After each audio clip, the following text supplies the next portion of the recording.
Merhaba araştıran insanlar. Nostradamus'un kehanetlerinin olduğu şu ana kadarki tek kitabının Chauvi Vitel de Poautes olduğu zannediliyordu. Ancak 2009 senesinde Fransız Ulusal Kütüphanesi'nde tesadüfen gerçekleştirilen bir keşif başkaca dörtlüklerinde olduğunu ortaya çıkarttı. Bulunan parşömenin en önemli özelliği ise içinde yaşamış olduğumuz 2018-2019 yılları ve daha ötesini kapsıyor oluşu.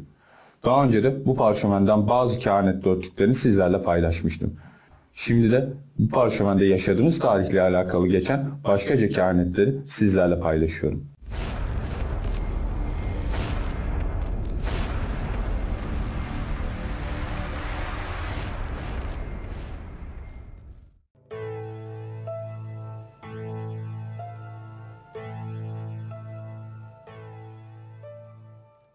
Yaygın olarak sadece Nostradamus olarak bilinen Michael de Notre Dame, dünyadaki en büyük kahinlerden biri olarak kabul edilir.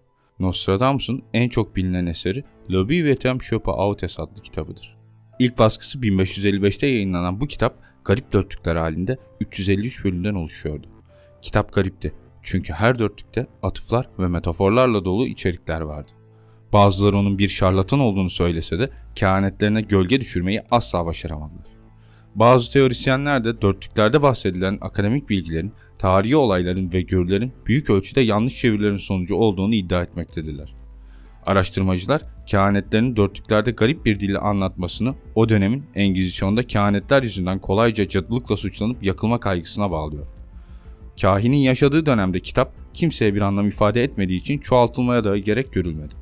Ancak olaylar gerçekleşmeye başladıktan sonra dörtlüklerdeki gizli sırlar anlaşılmaya başlandı.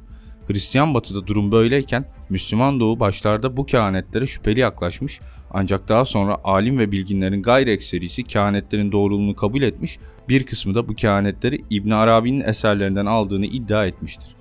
Michael de Notre Dame 15. yüzyıl Fransa'sında yaşayan sıra dışı bir adam, aynı zamanda doktor ve astrologtu. Kendi anlatımlarına göre Nostradamus su dolu bir kaseye baktığı zaman kasenin içerisinde gelecekten sahneler görüyor ve bunları dörtlüklerine şifreliyordu. Kahin 1555'te Le Vitam Chopa Autes isimli kitabının ilk bölümünü yazdı. Yayıncı şirketler bugün hala kitabın kopyalarını basıyor. Bu ve devam kitaplarında 1. ve 2. Dünya Savaşları, JF Kennedy suikasti, Büyük Chicago yangını, 2001'deki İkiz Kuleler saldırıları, AIDS hastalığı ve uzay yolculukları gibi pek çok olayı hayret verecek bir şekilde yüzyıllarca öncesinden şüphe götürmez şekilde bildirmiştir.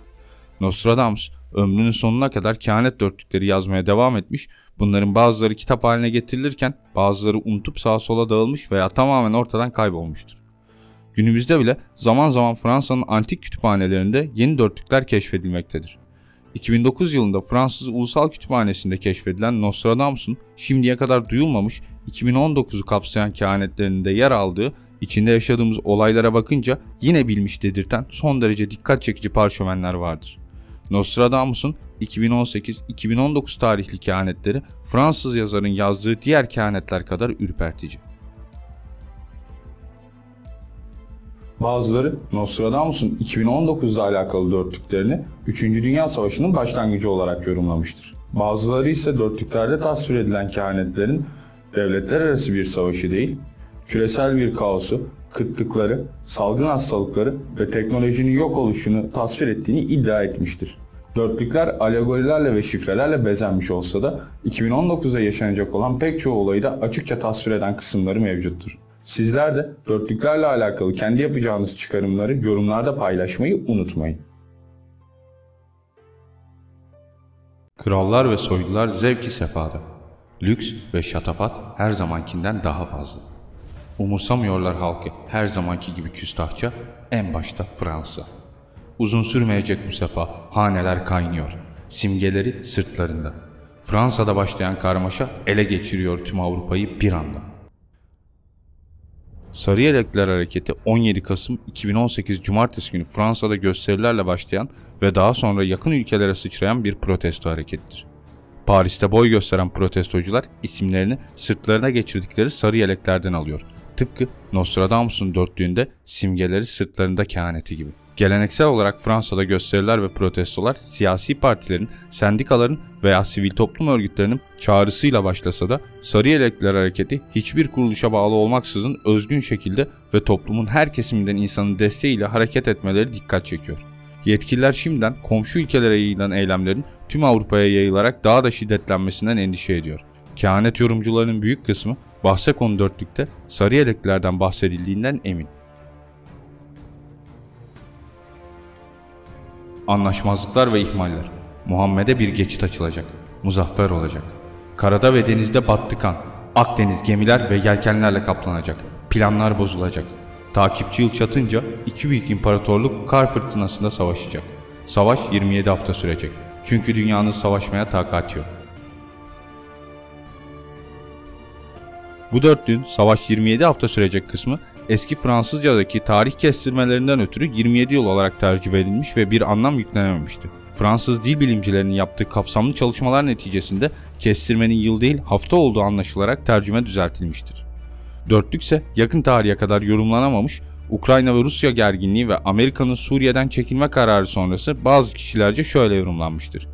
Amerika'nın Suriye'den çekilmesiyle Türklerin başını çektiği Müslümanlar Suriye'de zafer kazanacak.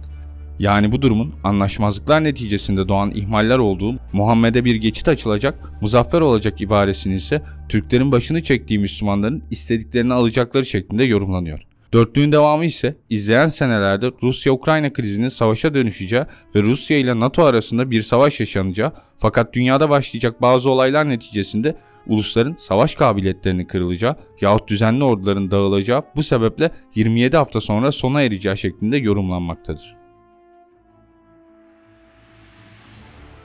Kentlilerin bildiğini kasabalılar da bilecek. Kralların yediğini köylüler de yiyecek. Herkes kain olup gelecekten haber verecek. Fakat hepsi üzülecek. Bildikleri ağaçtan kopan yaprak gibi rüzgarda savrulurken alay ettikleri onları yiyip bitirecek. Bu dörtlüğün ilk kısmında televizyon, internet ve telefon gibi haberleşme cihazları sayesinde herkesin her haberi aynı anda öğreneceği, dünya çapında yaygınlaşan ve marka olmuş restoran zincirlerinin toplumun hem en üst hem de en alt kesimlerine kadar hitap edişinin anlatıldığı düşünülmektedir. Dörtlüğün son kısmında ise gelişen bilim ve teknoloji sayesinde herkesin malumu olduğu üzere bilim adamları ve uzmanlar dünyanın geleceğine dair göktaşı çarpması, küresel ısınma, buzulların erimesi, depremler gibi pek çok felaket senaryosu için milyarlarca dolar kaynakla yüz binlerce veriyi işleyerek en olağan tahminleri yaptıkları fakat bu bilgilerin hiç fayda etmeyeceği çünkü felaketin hiç beklemedikleri hatta hafife aldıkları bir konudan kaynaklanacağı şeklinde yorumlanmaktadır.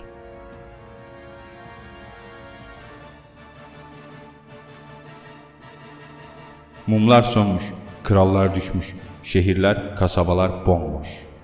İnsanları bir sarhoşluk hastalığı kaplamış ki daha önce eşi görülmemiş. Ne Vatikan'ın vebası ne Asya orduları bu kadar çok insan öldürememiş. Ulusları bir gecede aydınlık çağlardan karanlık çağlara sürüklemiş.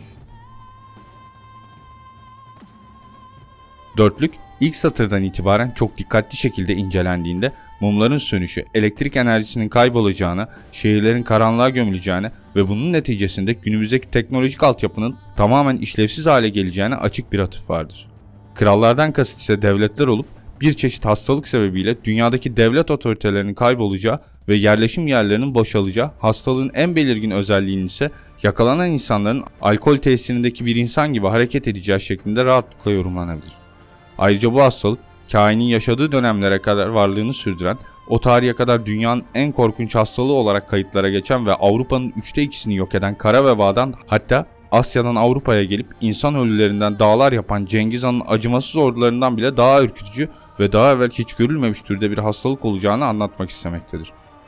Ayrıca yine ünlü kahin, kehanetlerinin kalan kısmında başka dörtlüklerde de hastalığa sıkça değiniyor ve çıkacak olan büyük savaşlardan bile çok daha fazla can alacağını, bu salgının uzun süreceğini ve sadece ilkel şartlarda yaşayan çok az sayıda insanın kurtulacağını anlatıyor.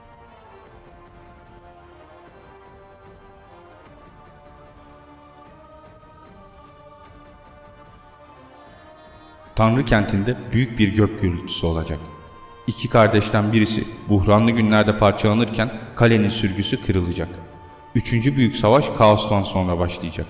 Savaşın adı büyük olacak. Savaşacak ne asker ne de kılıç bulunmayacak.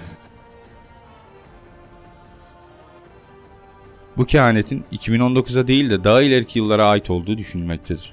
Dörtlüğün sadece son 2 satır yorumlanabilmiştir. Yoruma göre yaşanacak büyük bir buhran veya felaketin neticesinde teknoloji ve insanların gelişimi gerileyecek ve insan nüfusu azalacak. Kaos ortamı bitince insanlar aralarında savaşa tutuşacak ancak tarafların çok az askeri olup teknolojik silahlardan mahrum olacaklar. Bu olayların da bir evvelki dörtlükte bahsedilen salgın hastalıklarla ilişkilendirildiği düşünülmektedir. Michael de Notre Dame'ın dörtlüklerini deşifre edip yorumlamak günümüzde adeta ismi konulmamış bir uzmanlık alanı gibidir. Ona dünyanın en büyük kahini denmesi elbette boşuna değildir. Küçük olaylara dair yaptığı kehanetler büyük oranda yorumlanamamış olsa da büyük olaylar için yaptığı kehanetler son derece isabetlidir. Dünya ve insanlığa dair kaleme aldığı tüm kehanetleri yaşanan hadiselerle ve zamanlamasıyla birebir örtüşür şekilde gerçekleşmiştir. Ancak dünya savaşları gibi büyük felaketler dahi yaşadığımız yıllara dair yaptığı kehanetlerin yanında çok iyimser kalıyor.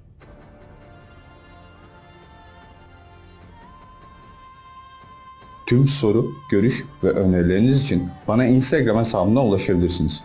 Araştırmalarımızın gelişerek devam edebilmesi için videoyu Facebook, Twitter gibi sosyal ağlarda paylaşmayı, yeni videolardan haberdar olup araştıran insanlar topluluğuna katılmak için Kült TV'ye abone olarak kanalın bildirimlerini açmayı unutmayın. Gelecek videoda görüşünceye kadar hoşça kalın araştıran insanlar.